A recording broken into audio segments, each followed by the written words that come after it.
Hi, folks. Thanks for joining. We wanted to let people in the room a little bit early so you can get situated with your audio and get your Zoom set up the way you want it. I'll repeat this a few times. So those who are here early, sorry, you'll hear me say it multiple times, but you can watch in Whova or Zoom. We do recommend Zoom. It gives you a lot more flexibility for how to watch. And you should either be watching in standard or side-by-side view, and the speaker side-by-side speaker view, excuse me. And in either of those options, you'll have ways to swap between Jeff's screen and the slides, so you can make one bigger or the other. If you're in the standard view, there's a vertical bar that you can slide back and forth between the speaker and the slides. So give everybody a minute to practice that. If you're watching in standard view, there's a little sort of square icon where you can swap the screens so that either Jeff is full screen and the slides are small, or vice versa. So with both of those options, you can switch back and forth at any time throughout the ride. And again, that's in Zoom in full screen mode. If you have questions, please feel free to type them in the chat. Everybody's muted. The session is being recorded. And again, if you're here early, I apologize. You'll hear me say all of that again for people who arrive later, to make sure everybody knows how to do that. We'll also be putting it in the chat. And thanks everybody who was at the ride this morning for helping each other out to make sure everybody could see well. I'm also going to put in the chat box right now, before we get started, a link to follow along on the map on Jeff's ride. So you can see that, and I'll post it again a few times because people who join late can't see earlier chats. And before we get started, I'm going to launch a poll right now because we want to hear from you how you are participating in tonight's tour. And if your answer is other, please type your responses in the Zoom chat box.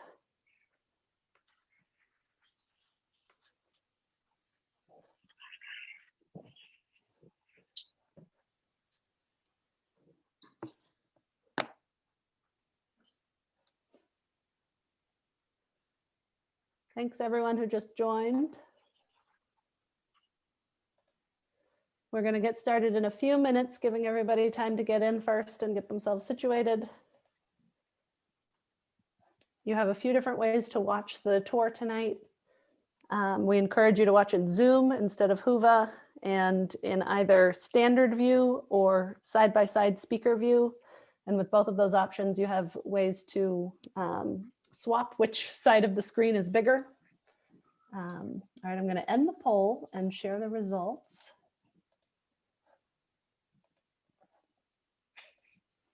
All right. No one's God, everyone's lying under their desk. Under their desk. And a rough day. It's just sitting at, standing at. That's great. Almost lying under our desks. Yeah, that's the League staff. The League staff have been working so hard leading up to this. Oh man, I wish I could be right there with you riding. This is great. All right, I'm going to close out the poll. Folks are still streaming in, but Bill, if you want to start intros, actually, let me spot. Yeah, sure. Yeah, I can just say. I mean, I'm not really saying anything, that I haven't said before. I think, I don't know. I feel like I feel very, very privileged. So this is Bill Nesper at the League, and I am really excited to be here with you, and really excited to have Jeff leading these rides as he has. For those of you who haven't come to the summit in DC in a while, you probably have heard about these rides, or you follow Jeff on social media, which I do. He's been like a real inspiration, and honestly, like this is part of the last few national bike summits that have been a really great way to get together. And we know bikes bring people together. Jeff, in his interest in history, is really opening up our eyes to a lot of things we don't know about our own city. So I'm really excited to be riding with him. I never get a chance to do this. So I'm usually I'm in a conference center, so I'm still in the same place. I'm sitting at my desk, not lying under it or anything else like the pole. But I am really excited to be here and thank Jeff and the DC Cycling Concierge for doing this and making this accessible to all of you. So thank all of you again for showing up, and thank you, Jeff, for taking on this ride the first time the U.S. Capitol was invaded. Awesome. Thanks, Bill. Yeah, this is we're going to be talking a lot about red coats, not red caps. This is why we're talking about the first invasion of the Capitol building, sadly. But before we get into all that, I want you to see this cool house behind me. We're going to be talking about this a bit here at the beginning, but it's worth highlighting that today is the beginning of Women's History Month. And so I want to wish everyone a happy Women's History Month. This place was an epicenter of a lot of that. This is the Belmont Paul House today, named after Alva Belmont and Alice Paul. Alice Paul was a leader of the National Women's Party who really helped push the 19th Amendment through. And this is their headquarters from after they were successful in getting the amendment. But it's an amazing piece of history here. We're going to use this though as a jumping off point to talk about the British invading our capital city. I do want to make a couple of quick disclaimers. One, I am going to be riding my bike with a little mount on the handlebars. I'm going to have to ride up on the sidewalk in a few places just to be able to show you some vantage points and so forth. I am going to be following all the other rules of the road, and I'm obviously going to be yielding to pedestrians. I know we've got a safety conscious crew here, but there'll be a few things I have to do differently in order to give you a better experience on this virtual tour than I would if I were leading guests around on bikes, as in the picture there. So I want you to imagine over 200 years ago. It's a hot, you wouldn't guess it from the mittens I'm wearing, but it's a hot August evening.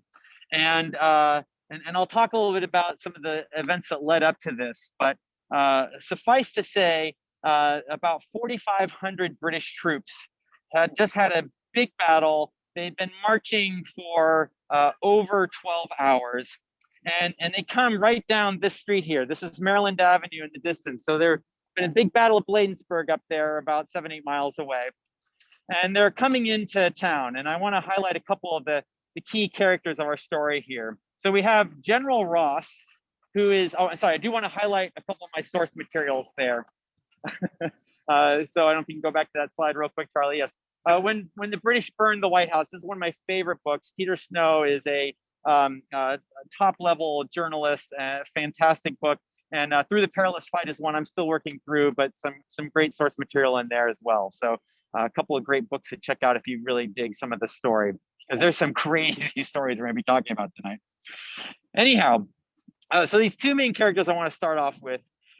There's the house that we're looking at back then, but the gentleman on the left is General Robert Ross. He is the superior officer in charge of the army. He has just sailed across the sea with his troops after having beaten Napoleon in the Peninsular Wars. So his confidence is pretty high, but he really doesn't want to have to be going all the way across to the Americas, because he'd rather actually have some chill time at home with his wife, who's been missing him. But that's a whole other story. Oh yeah, he also has this big gaping wound in his neck from one of those battles. It's still not fully healed. But he's being egged on quite a bit by this gentleman on the right, Rear Admiral George Cockburn. And Cockburn had been hanging out, going up and down the Chesapeake for about 18 months, raiding various villages and hamlets that existed along the shorelines of the Chesapeake. He was really getting to know the Chesapeake and all of its various tributaries quite well. And he is the guy who really has it out to set Washington, D.C. ablaze. He's managed to keep some of this fairly quiet, except with his superior officers. Each of them, there's a couple other characters they'll get into, but Robert Ross is the key one on the ground that he has to convince time and time again, including the day before, that yes, we really should go into Washington. Washington is completely unprepared in part because our own Secretary of the War did not believe that Washington was worth invading. We had about 8,000 residents.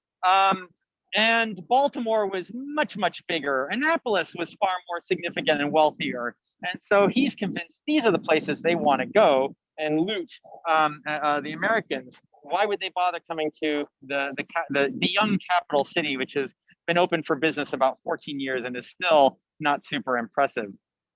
So Robert Ross and Admiral Cockburn are coming right down Maryland Avenue here. And Ross is sort of convinced Cockburn, like, you know, hey, let's wait and see what our reception is like. And Cockburn's like, come on, I really, you know, like, we should torch this place. And so they're sort of like arguing up.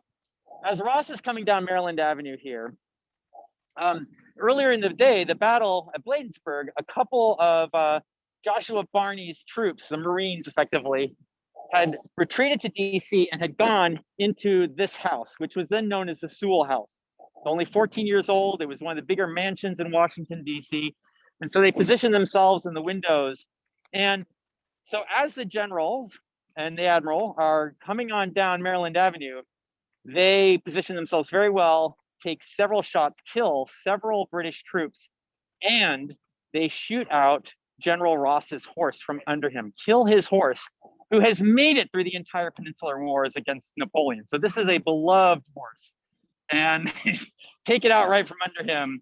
And I think his attitude changed very quickly. They burned down the Sewell House here, and I suspect at that point Ross is like, "Yep, let's go ahead and torch the city." I'm going to start riding. There's going to be a little bit of a bump here at the get-go as I attach my phone to my gimbal. But once we get going here, hopefully it's a pretty smooth ride.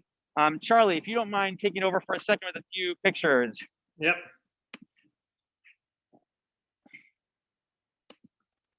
All right. There's the map of where our route will be this evening, starting up there at the green on the right-hand side near the Capitol grounds, which we used to be able to get a lot closer to, but we can't these days. We'll head around up towards Union Station, and then Jeff will work his way around through kind of downtown DC, hitting some of the highlights over there, and then head towards the White House, and eventually, you know, ending just west of the White House.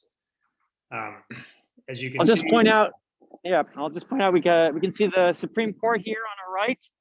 I'm just on 2nd Street, headed towards East Capitol. We'll get a better view of the Capitol in just a minute.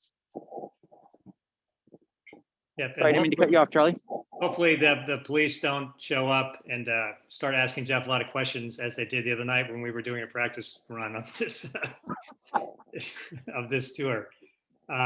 So that, you know, that will be our route for this evening, and you know, we can kind of, you know, picture where everybody is. But here's a shot of the digital image of what the Capitol building actually looked like in the summer of 1814. It was actually still under construction. It had the two sides that were in it that you see it today, but the middle and the dome were still many years away. The House of Representatives is on the left-hand side. The Senate meets on the right. And when the Capitol was first built, it actually, the Supreme Court and some other government offices were housed on the one side, the right-hand side, and then all this House and the Senate were on the left-hand side. So yeah, I wish we could be a lot closer so you could see how those fit into the grander part. I mean, I'm going to be here for about 5 minutes. Yeah. I'm on a live show right now. Sorry. So you can see from that image where the bridge is, there is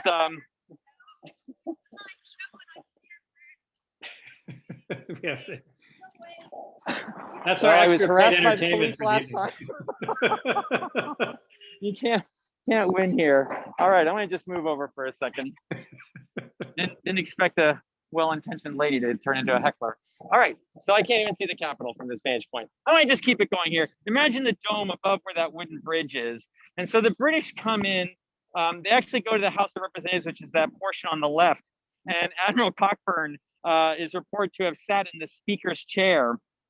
And he basically holds court and takes a vote amongst the soldiers as to whether they should burn this here people's house down. And the British actually light off their newest technology, the British, the rockets, which basically just bounce around the stone a lot. So they end up having to push all the furniture into the center to really get a good bonfire going.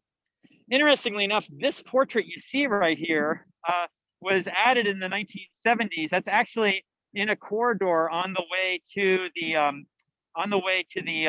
House of Representatives. All right, so I'm going to go ahead and ride along because I'm not certain why she is so needy. So ironically, the insurrectionists who invaded the Capitol would have gone. Many of them would have gone right underneath this this portrait of the British invasion from 1814. And so afterwards, I think the next slide you'll see where things got pretty bad, and they did manage to completely burn out the Capitol building. Charlie, if you can go to the next slide. So for a couple of years, the Congress actually had to meet in a couple of different locations.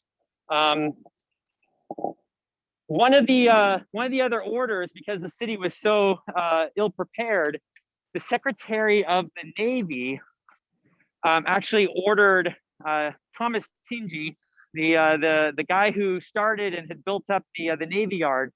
He ordered it to burn down the entire Navy Yard because there were some brand new ships in there, and a couple of them were very, very close to getting started. I'll talk about that one more later. Actually, stay right where you are, Charlie. What's that? So go ahead and stay with the picture of Joshua Barney's flotilla. I'll go ahead and cut to that part of the story. Sorry, I forgot to also mention, if you have any questions, please put them in the chat.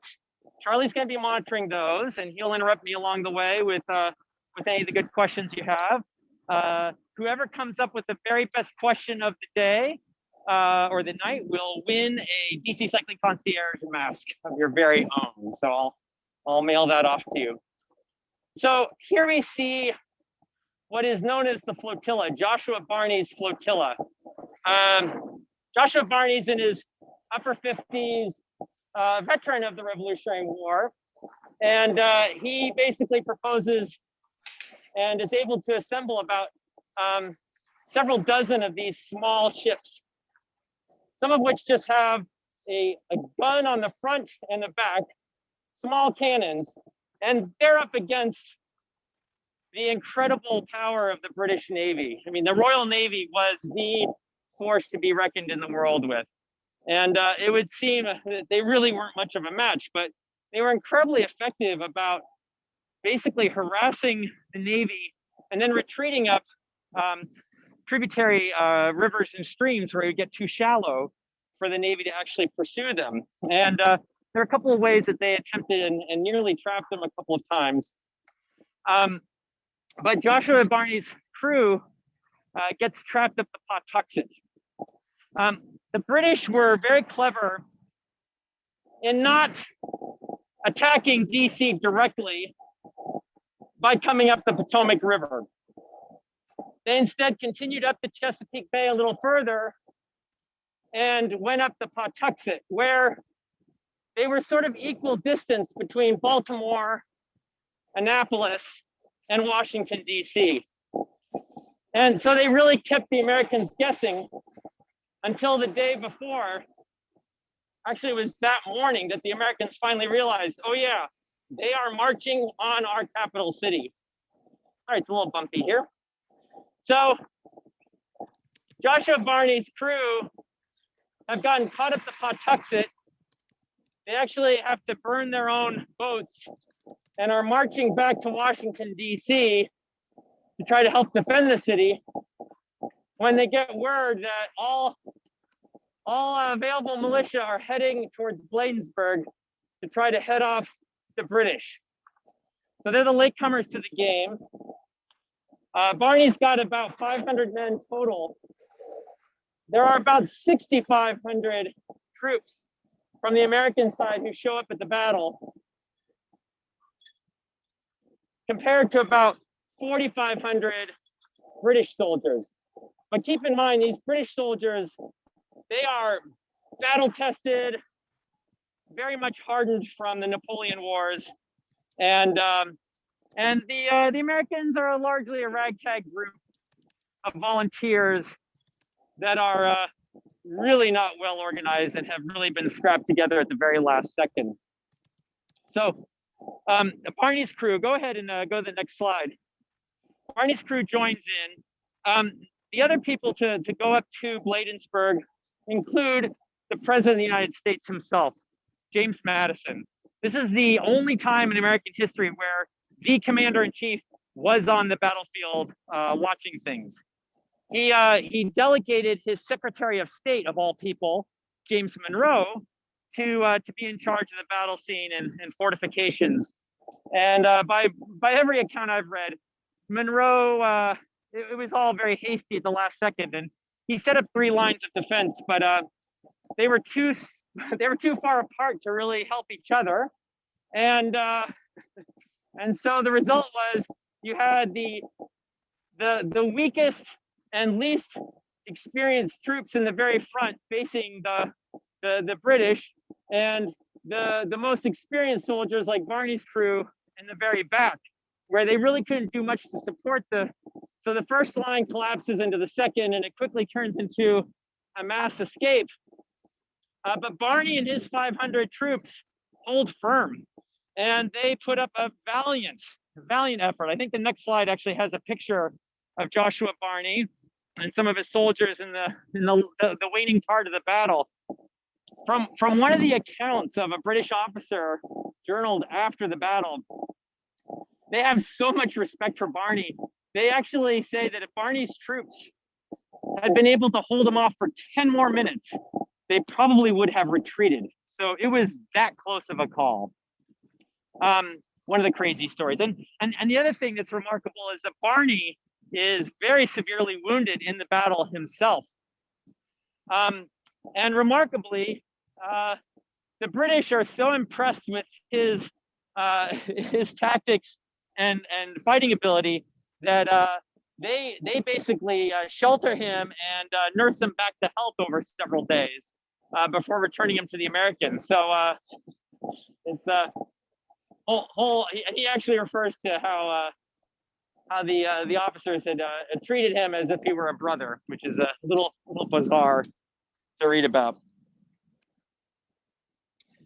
And just want to put a little personal connection to the Battle of Bladensburg. This is a house. It's the oldest house in the city of Bladensburg and possibly in Prince George's County, Maryland. It's called the Hillary Magruder House. And my connection to this house is that my father was born in this house, and he lived in this house into high school. This house was built in 1742, and it witnessed the Battle of Bladensburg. And it's been said that there were British soldiers, wounded British soldiers, were actually treated inside the house. It's also rumored that George Washington ate dinner there one night, which is, I guess, not that unusual since he seemed to have eaten dinner just about every house up and down the East Coast as he traveled along.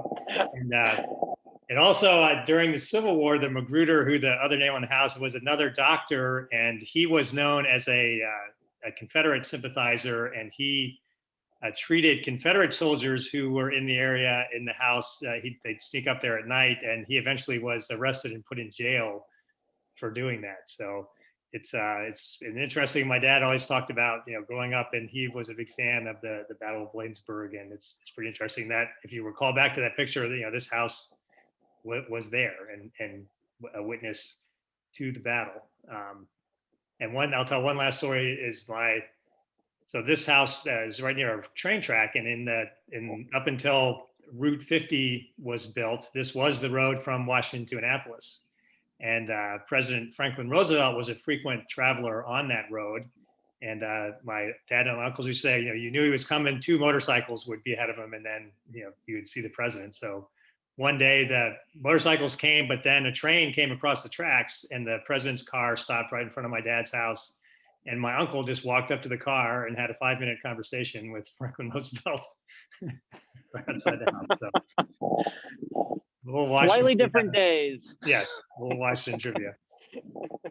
And there's a scene as Jeff was talking about. Yeah, so as I mentioned, the Secretary of the Navy has given orders to Commodore Thomas Tingey of the Navy Yard to set it ablaze. And mind you, this is a Navy Yard that he's been building over the last 20 years. It has a couple of ships that are nearly ready to set sail. One is apparently only a week from being christened. Another one is maybe a month of work left on it. And so he is waiting and stalling and procrastinating in every way, shape, and form he can. But once one of his lookouts comes running back that they've seen some British soldiers in Capitol Hill, and then as soon as they see the flames from the Capitol building, he gives the order to set his own Navy Yard ablaze. And so this is a painting by Dr. William Thornton, who's of note. He is the original architect of the Capitol. And we're going to talk about him a couple more times tonight. But this is a painting of his that is believed by the Library of Congress to be from the burning of the Navy Yard.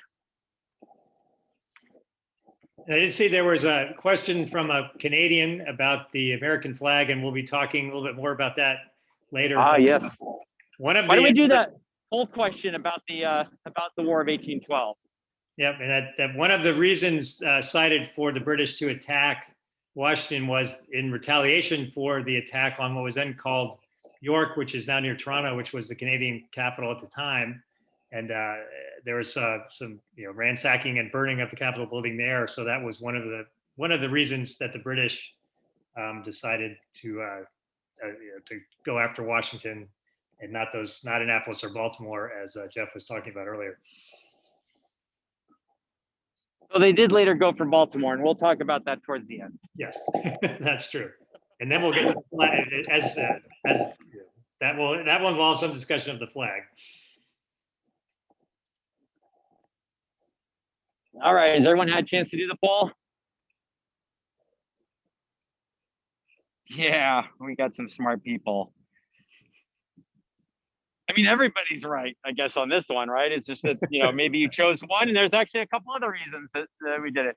But the primary reason that has been cited in book after book is how the British were basically kidnapping and enlisting American sailors and forcing them to work for the British Navy. The Peninsular War was pretty expensive. So one of the things of note is that the British have been fighting this very long and costly war with Napoleon. He finally abdicates, and so they're victorious. And I mean, it's a huge war. It covers not just France, but also Spain and Portugal. And so when President Madison had declared war on the British, I mean, like, there really wasn't a lot for them to worry about. I mean, the Americans were far away. They were just kidnapping American sailors and their ships. And so, the Americans were, as I like to say, we were basically like an annoying gnat flying around the head of the British. But once they had beaten Napoleon, then it was time to go crush that annoying bug that's driving you nutty. And that's what they did. They were coming here to make a point. There's some who argue that they never really intended to occupy or take America back. They were just, as one of the naval commanders said, give them a good drubbing and help get a better peace deal for the British. All righty. I'm going to try to turn this down so it's not super bright. So we're here in front of a building. I'm going to just scan the door here. So one of our many federal buildings on Pennsylvania Avenue. I'll be sure to show you the Capitol building on my way across the street. This is the Federal Trade Commission here. But right in front here is this nice little plaque that I wanted to highlight. And I don't expect you to be able to read it, but it just commemorates the offices of the National Intelligentsia from 1800 to 1865. The National Intelligentsia is of significance in that it's the one of the larger newspapers they're the first ones to record the proceedings of Congress before that became a standard practice. And they also did a lot of reporting about Admiral Cockburn and his exploits up and down the Chesapeake. They also used some very colorful language and apparently called them enough names that he started to hate them very dearly. One of their more colorful terms was they referred to Admiral Cockburn as a monstrous, a barbarous monster. And so as we're going to be talking in a little bit, you know, after Cockburn and his crew and Ross's army burned the Capitol building, they then head up to the White House. And by the time they finished burning the White House, they're coming back down Pennsylvania Avenue. It's about 2 in the morning. And Cockburn says, "Oh, the National Intelligentsia, yes, I hate those guys." And so it was not a fancy stone building at the time. It's just a bunch of wooden row houses. And so he pretty much decides we need to set this straight and burn this place down. But being attached to all these other houses, it's going to be a big problem for everyone else who lives nearby. So they all run out to convince the admiral not to destroy their lovely little home and burn down the entire block. Sorry, my gimbal's going a little nutty on me. So they say, you know, look, we have all this private property and you're going to destroy it all. And they actually had these very strict rules about not destroying private property. They were here to cause havoc on the federal properties.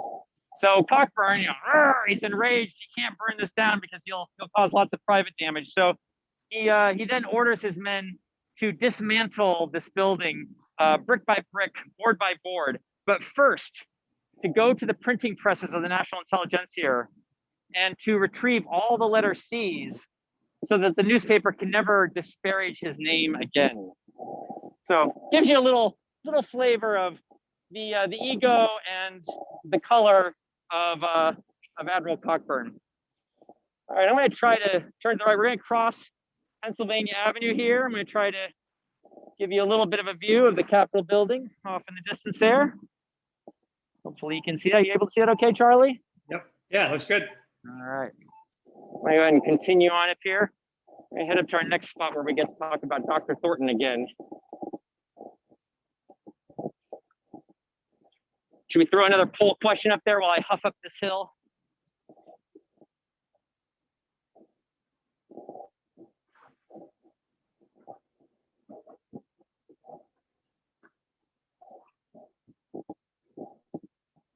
Amelia, can you read this one? I can't even see it. Yeah, so it says, why were Virginia militia sent to yes. help protect Washington, D.C.?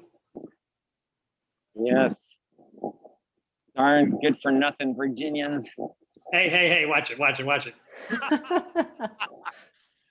There are at least 3 of us on this call. 2 on, yeah, I'm sure there are more than that. I'll give folks just another minute to respond to the poll, the quiz, we should say.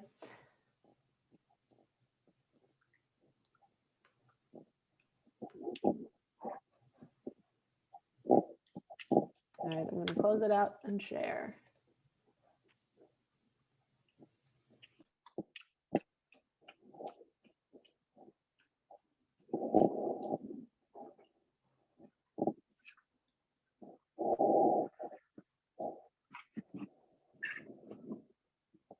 Yes, we got a majority of our folks are correct. They were fearing slave rebellions. So today the National Guard is just fearing guys leading bike tours, I think. But yeah, yeah, nowhere near a threat. All right, I'm going to point on the left here. This marble building. This is today it's the Hotel Monaco, but this was a post office at one point, and the site of a post office from very early in the founding of the city. We're going to talk about the building next to it in just a second. I'm only a block away, battling these blustery winds.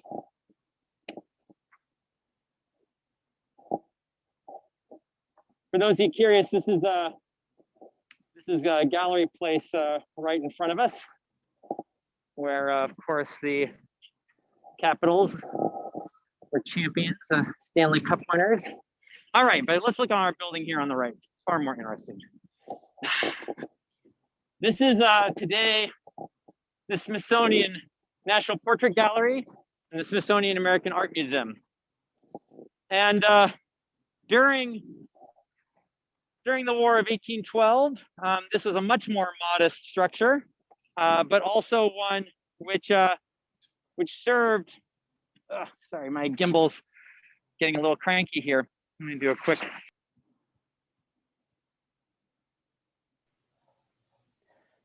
Uh-oh, looks like we lost him. He'll be back in a minute. The joys of modern technology. Yeah. Thanks for your patience, everyone. There he is. We'll get him back up and running in just a minute. This is pretty impressive that this is even possible, I have to say. Yes, it is.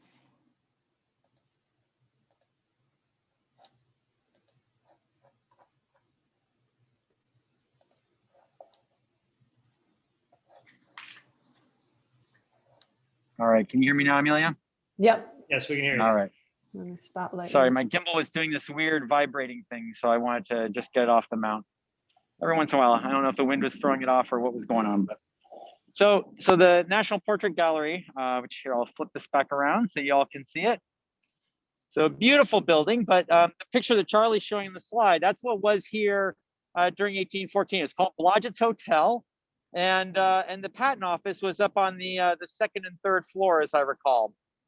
And so the morning after, Cockburn had burned the Capitol building and the White House and Treasury and War Department and had dismantled the intelligentsia. This was one of his next destinations. And Dr. William Thornton caught word of this. He was living in Georgetown. He raced across town to get here to intercept Cockburn because he was then the director of the patent office. And he intervenes and appeals to Cockburn in two ways. Number one, he highlights the private property element. He's like, look, this thing is, there's a government agency in here, but it's filled with private property. And it's not only just private property, these are the inventions of the future. This is the technology of how we're going to be changing the world. And so he highlights a second point to Cockburn, which is, if you destroy this patent office, you will go down in history as the horrible marauders who destroyed the great libraries of Alexandria. Don't let this be your legacy. And Cockburn relents and moves on to his next destination. All right, I'm gonna go ahead and try attaching my gimbal again, see if it'll behave. And let's head towards the White House in a second. There he is, Dr. Thornton.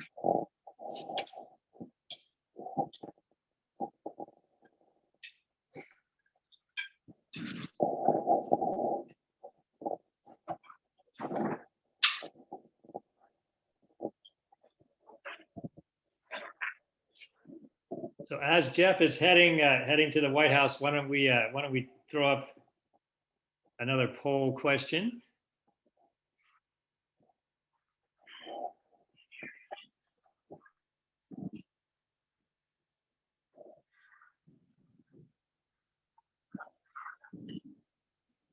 So how many states were there in the United States during the War of 1812?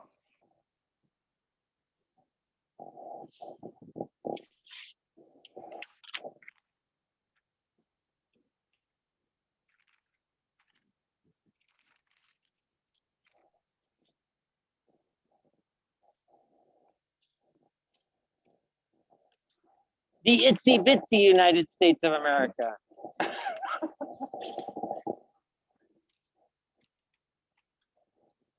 And this question will relate to our last couple of questions that we're going to have. All right, has everyone voted on that one yet? All right, I think we can close it out.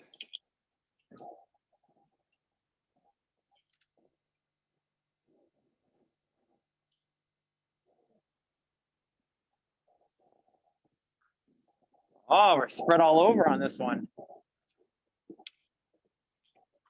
A tie between 15 and 18. How about that? Well, the answer is there were 18 states. The great state of Louisiana was made a state out of the, I think it was considered the New Orleans territory, and made a state in April of 1812. So that rounded up to 18 states at the time. One of the other areas which I'm not able to take you to, but is also pretty dramatic story like Navy Yard, was the fort at Greenleaf. Today it's known as Fort McNair. It's the oldest fort in Washington, D.C. It was built starting in 1792. It was part of L'Enfant's original plan for Washington, D.C. It was the peninsular tip of the main central part of the District of Columbia. So a very, very strategic spot. And as I said, the city was pretty poorly defended. And so a bunch of the troops who were stationed there raced up to Bladensburg to help out with the battle. But they, the few who were left behind, when they got word that the British had won, they pretty much abandoned fort. But first, they take the dozens and dozens of barrels of gunpowder that they have and pour them into the wells so as to not let them fall into the hands of the British. The problem is one of those wells was dry. And when the British got to the Fort of Greenleaf, they're all setting up, and a couple of soldiers are apparently having some fun with a cannon, and they're gonna practice doing a couple of shots. And so they're trying to light a fuse, and they have a fuse they think that's not working. So young soldier just whips the fuse out of the cannon and goes to put a new one in. There also happens to be a pretty big storm brewing, and so the wind catches this fuse and carries it directly to and into the dry well filled with gunpowder, and creates such a massive explosion that it creates a 40-foot diameter crater and kills 30 British troops instantly. It's the highest casualties the British have in their occupancy of Washington, D.C. So I don't think you can call it friendly fire as much as mistaken fire of sorts. The building straight ahead of us with the columns, this is the Treasury Department, a much, much larger building than existed. But it is on the side of where the Treasury Department was from the get-go when DC opened in November of 1800.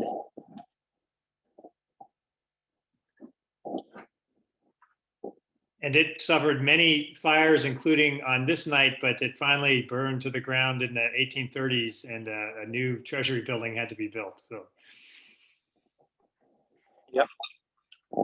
This building, when they actually start construction of it, it actually blocks the direct line, the view from the the direct line of Pennsylvania Avenue between the Capitol building and the White House. And the story goes that Andrew Jackson was so furious with Congress that he ordered the design of the building be altered to block his view, so he wouldn't have to see the Capitol building from the White House. So we're coming up to where Pennsylvania Avenue continues. You can see maybe a little bit the front of the Treasury Department there. And I'm going to continue riding straight. You'll see the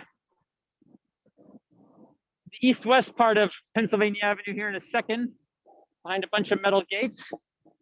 Normally we can ride right through there. The protected bike lane winds through Lafayette Park and right in front of the White House, but it's been closed for a few months. So we're having to do a little work around here. So excuse me while I cruise up a few other streets.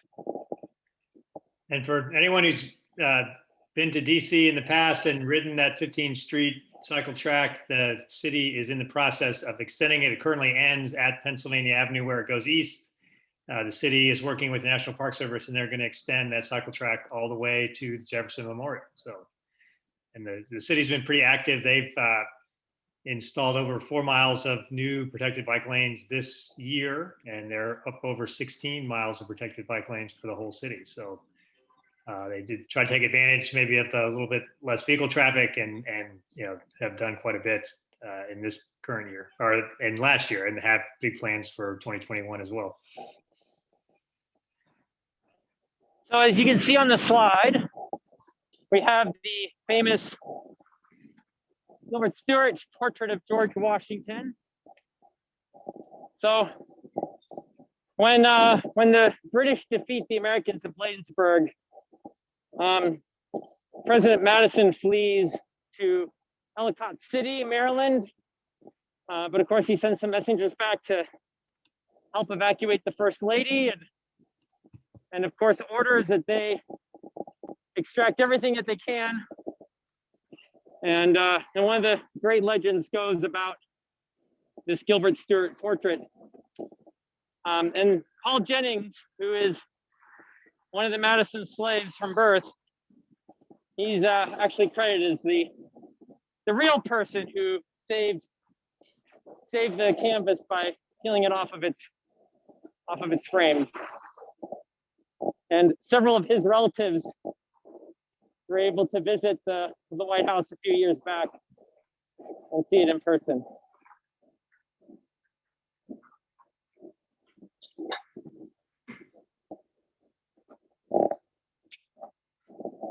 We're coming up on 16th Street here. So in just a few seconds, I'm going to turn. You're going to see the White House directly ahead of us.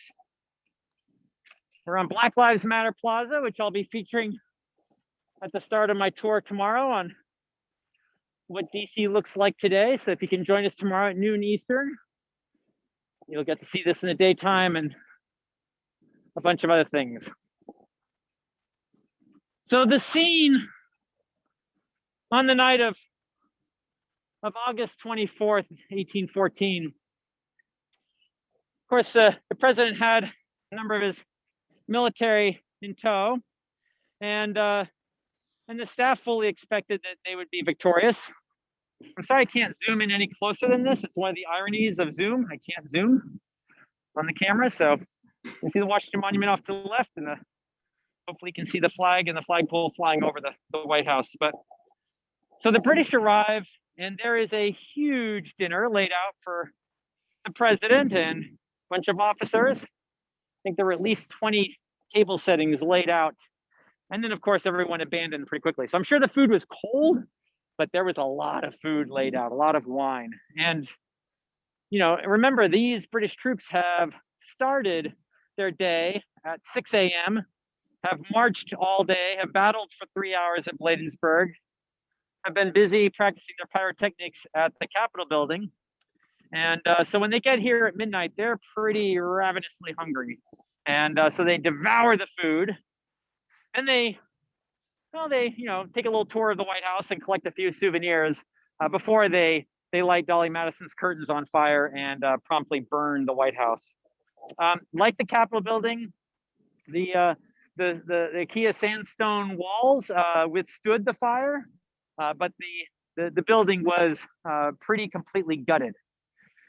Fortunately, James Hoban, the architect of the White House, the executive mansion it was called, he's still around, and so he's able to oversee the reconstruction of the White House and make sure that it's done well. Although they have found in subsequent renovations of the White House where some of the burned and charred timbers were kept in place and or used.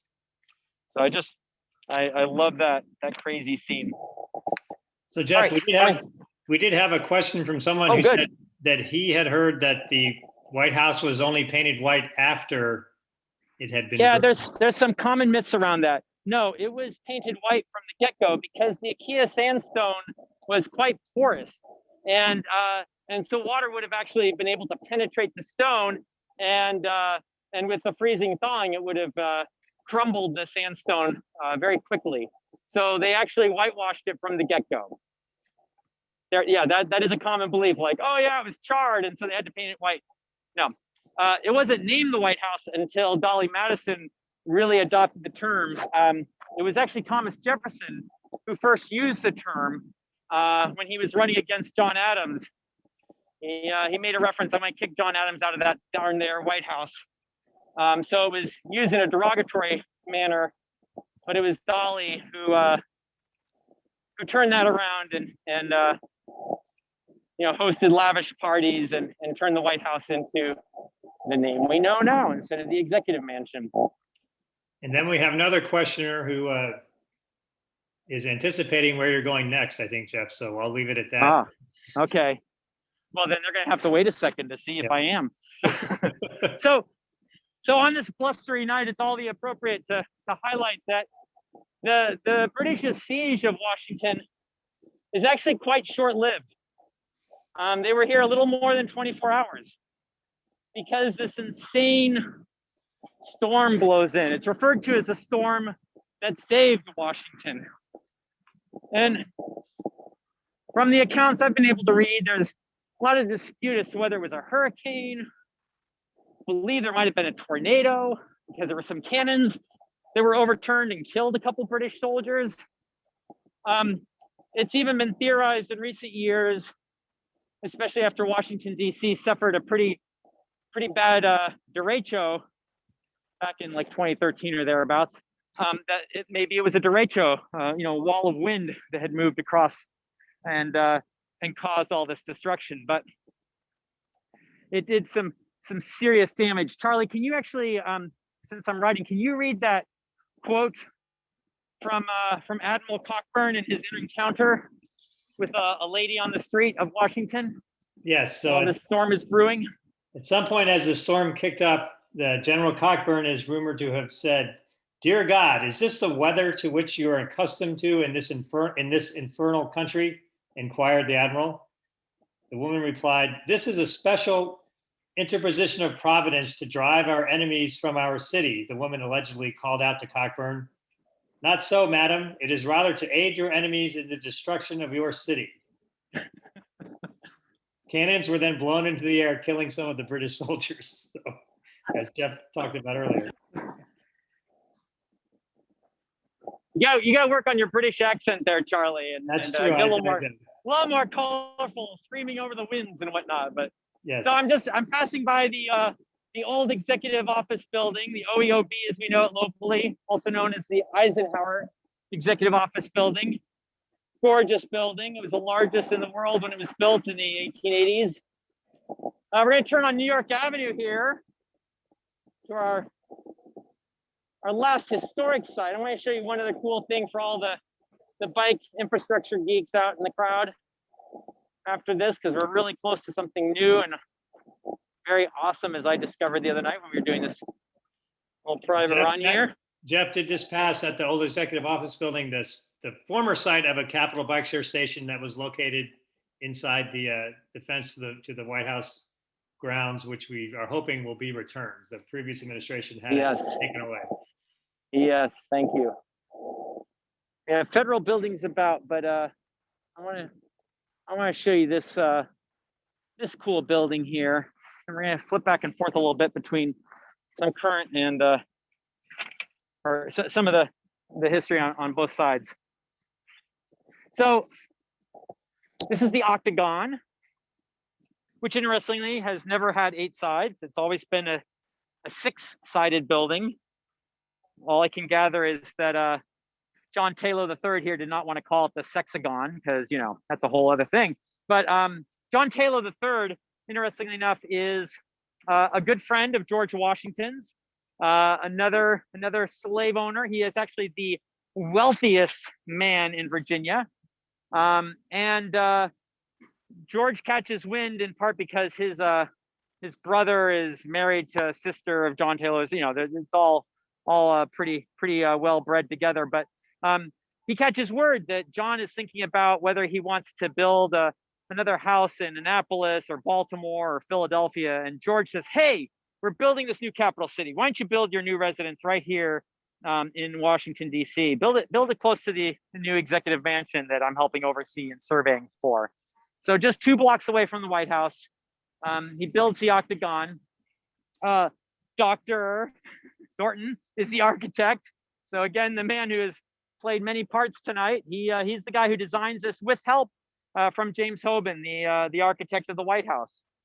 And it's a gorgeous building, been beautifully renovated. It's now the headquarters of like the Architects Institute of America.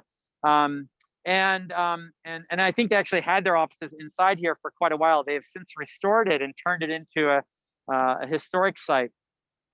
I'm going to come back to it in a second. So I do want to highlight that after the storm blows in and it even sinks a couple of Navy ships for the British, the British do hightail it out of here and regroup in the Chesapeake Bay. And 3 weeks later, they attack Baltimore. They attack Fort McHenry. And of course, we know there's a pretty significant battle there. And you can imagine the embarrassment that the Americans have suffered with the burning of the White House and the Capitol building and the destruction of the capital city. And so it's all hands on deck to repel the British. Ironically, General Ross, who has been so cautious through all the battles and his time in DC, is getting impatient when he's trying to go overland with some of his troops, and they're moving slowly enough. He actually goes to the front to see like what's going on. Let's get this parade moving along here. And of course, being a general up on a horse, he is quickly picked out and shot by snipers and is mortally wounded. He dies before he can even be hauled back to the boat. So he never makes it back to England and or to see his wife. But the Americans, of course, are successful. And I think we have one more polling question about the Star Spangled Banner. It's appropriate to put that poll up before we change the slide here. Yeah, do you want the number of stars or the number of stripes poll? Oh yeah, sorry, we didn't do the stars yet? Yeah, we didn't do the stars. Okay, so put the number of stars up. We'll see if people were reading the chat. Because, yeah, I was gonna say. Uh-oh. Now you just gave everyone a clue. Oh, no boy. scrolling, everyone. Have we got some history geeks here? Oh yeah. So while we're Which has taking been a slight great. break, Jeff, there was a question as to, the portrait of George Washington was saved. How were the Declaration of Independence and the Constitution and other such documents saved? Yes, those were scrolled away much earlier. I think those had actually been in the Treasury Department.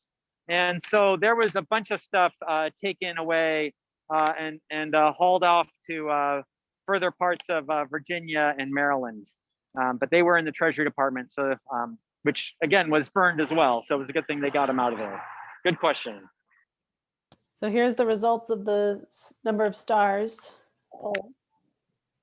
Okay, very good. So we had 18 states, but we only had 15 stars. So, my sympathies to the 20 of you who said it was 18. That would be the logical reason. But apparently, being a little slow in the bureaucratic method, they didn't want to slow it down. All right, so now let's do our next poll question here real quick before we show the next slide. That's a bonus poll question here.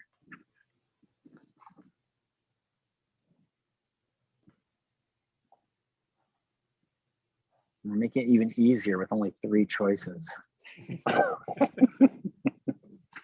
All right, cut that off. Let's get to the answers here. Looks like people did as you. Oh, look at. Yeah. So go ahead and show the slide, Charlie. So the Star Spangled Banner, the flag that was flying over Fort McHenry, like nearly 40 feet long, it has 15 stripes and 15 stars. And you'll notice it currently only has 14 stars because one of them was cut out. And you can see how off to the right. The Star Spangled Banner traveled around the country for over 100 years. And as souvenirs, people would clip off little pieces of it. Kind of hard to fathom that. So yeah, so the Americans are are successful at Fort McHenry. Of course, Francis Scott Key of Washington, D.C. is on board, actually a British ship, sort of watching things and witnesses those British rockets in action and the 25-hour battle at Fort McHenry. And he expects in the dawn to see the Union Jack flying over Fort McHenry, and is surprised and delighted to see the Star-Spangled Banner still waving in its glory over Fort McHenry. So that was the decisive battle where the Americans really repelled. Of course, the demoralization for the British Army of having lost their general was pretty significant. He was apparently much beloved by his troops. So going back to the picture, actually, let's just go to the picture here I'm showing with the octagon. So John Taylor III is the guy who's built this. He's a partial resident, it's his summer house of sorts, if you will. And so with the White House having been burned, he offers the octagon to President and Dolly Madison as their temporary residence.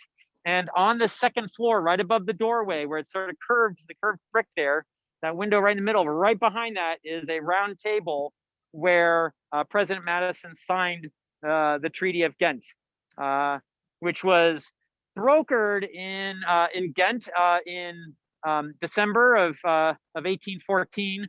But of course, it took a little while to travel over here, and it wasn't ratified, I think, until February 17th, 1815. In the meantime, there was a little skirmish, pretty significant battle where, again, the Americans gave the British a good drubbing with Andrew Jackson as the lead in the Battle of New Orleans. So that propelled him to fame, and of course, later to the presidency as well. But it was all unnecessary, of course. So I am going to bike a little further, but for folks who do want to drop off, I just have a few last little thank yous. Of course, always appreciate it if you've had a good time. Really appreciate any referrals, letting your friends know about the DC Cycling Concierge. Any future trips that you or friends or family may have to our nation's capital. I'd be honored to show you around and some of my favorite historic sites. I do only private tours, and I customize each of them around my guests and their interests. So there's a little bit of my contact information. So referrals, always appreciated. Never expect tips, but if you are inclined, we have a little virtual tip jar with whatever payment methods are good for you. But I want to give a huge shout out and thank you to Charlie for all his help, both in running today's tour and other parts and research. I want to say thank you to the League and Amelia, and I'm happy to answer any other questions. But I'm going to ride just a few more blocks to show you all a nice new piece of bike infrastructure in DC. So, Charlie, are there any other questions that folks have here before I pedal on?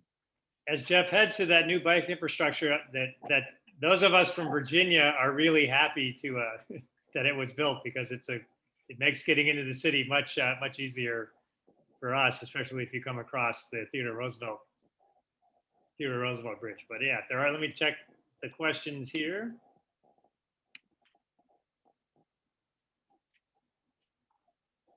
Somebody was referencing the song, The Battle of New Orleans. I was trying to find a way to, if we could work that in. Yeah, we could have had some audio on our tour here, but that would have been appropriate.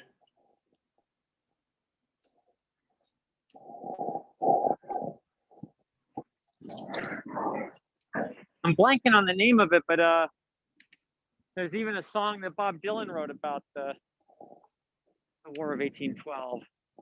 Not one I'm familiar with. So one of the most forgotten war actually has two songs. I only knew of one, but yeah. Well, I do want to mention, because a lot of people, it is one of the least known wars in American history, and people will highlight that basically the Treaty of Ghent was a return to the status quo, but it was a very significant victory for the United States, in that we repelled the greatest superpower a second time. We showed our chops. We showed some weakness, but we were able to repel and showed some legit chops.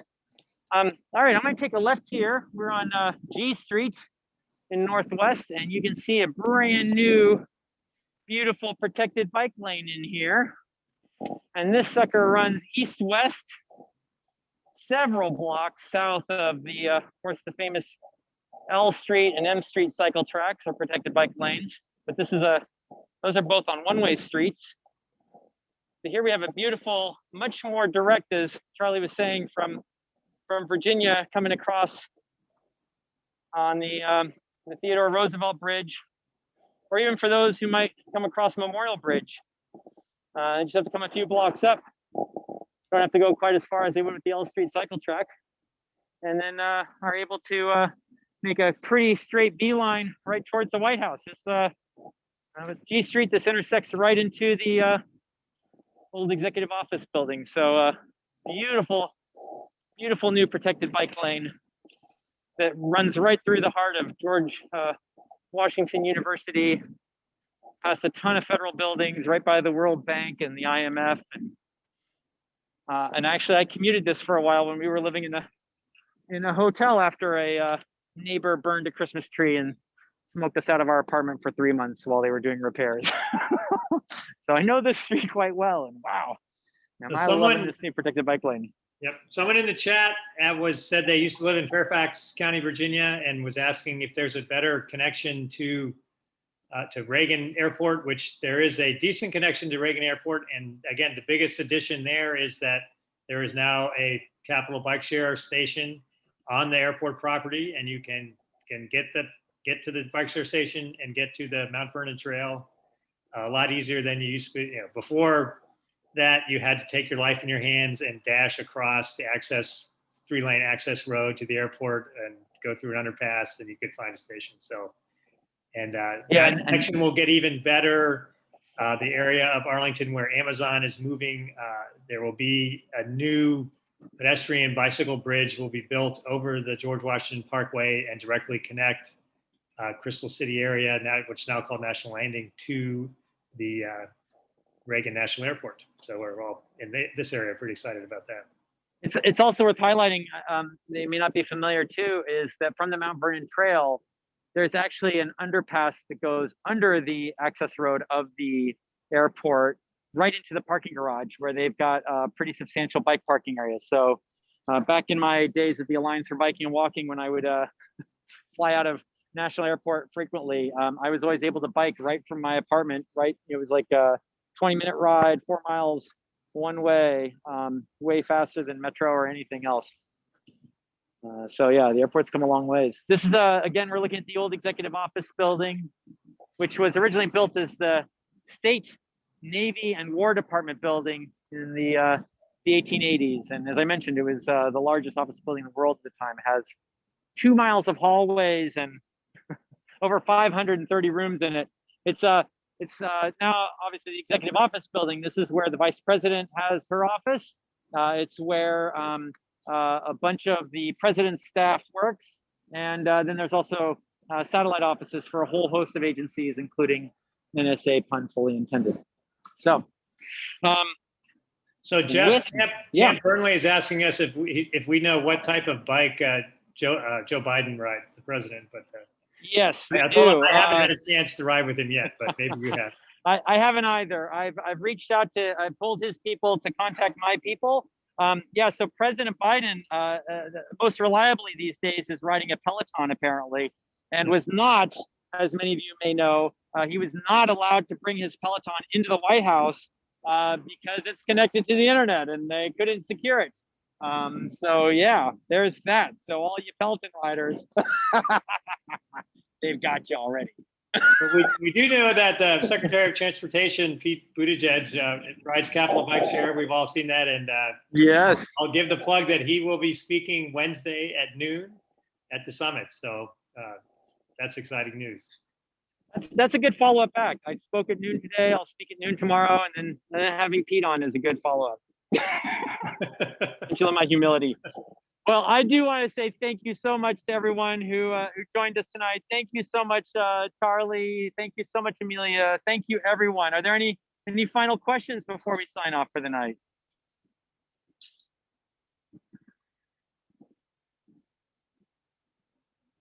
All righty. Well, not hearing any more questions, I'm going to sign out. All Yes, right. thank you so much. This was really awesome. All Everybody right. adding thanks. So Thanks, Jeff. really appreciate it. Yeah, everybody come back for the noon ride tomorrow. Having seen the practice run of that ride, it is an excellent run. So yeah, definitely check that one out. And yeah, looking forward to another great summit day tomorrow, everyone. Thanks a lot. Yes. All right. Sleep Bye, well. everybody. Bye. Good night.